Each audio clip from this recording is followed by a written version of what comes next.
Blood and Diamonds, 1977, directed by Fernando. We see him hug his wife, and they're very in love. But there is a problem. He robs banks for the mob for a living.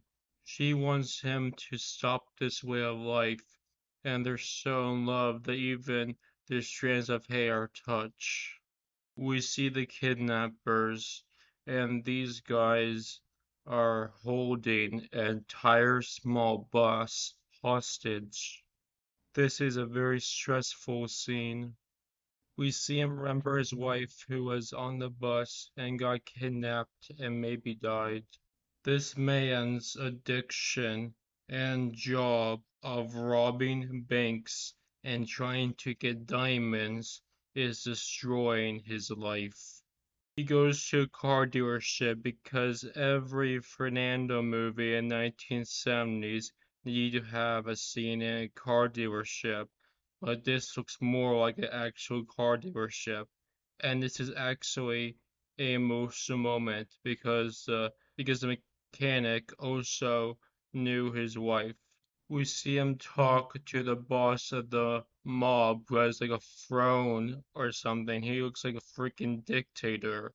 And our main character takes money for granted so much that he calls $2 million peanuts. We go to a strip club, and every Fernando movie in the 1970s needs a strip club scene, and we hear the most sexist song.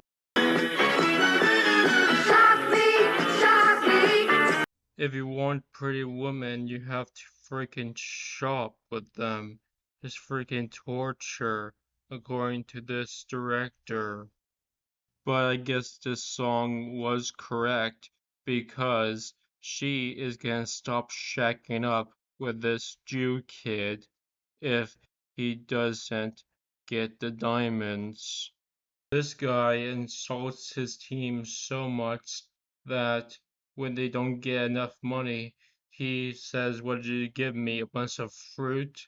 I guess fruit means more money than 2 million because fruit is better than peanuts. This man who's missing his wife has to deal with chest rub downs and kissing.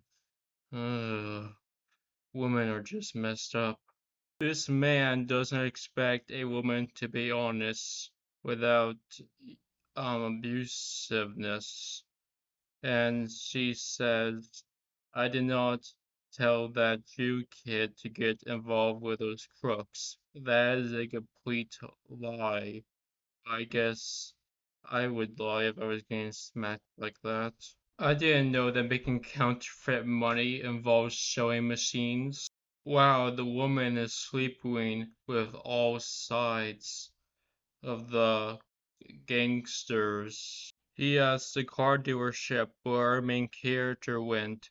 Wow, the gangster knows his car documents. Smacking, talking about diamonds while drinking wine. That's a complete marriage in 1970s Italy.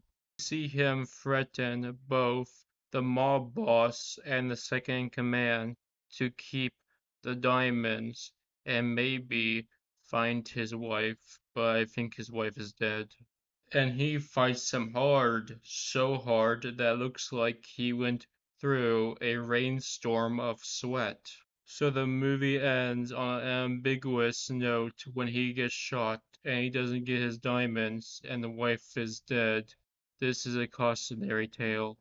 So that's Blood and Diamonds. Even though there's no stunt work, it has likable characters and it's very good to watch and very emotional.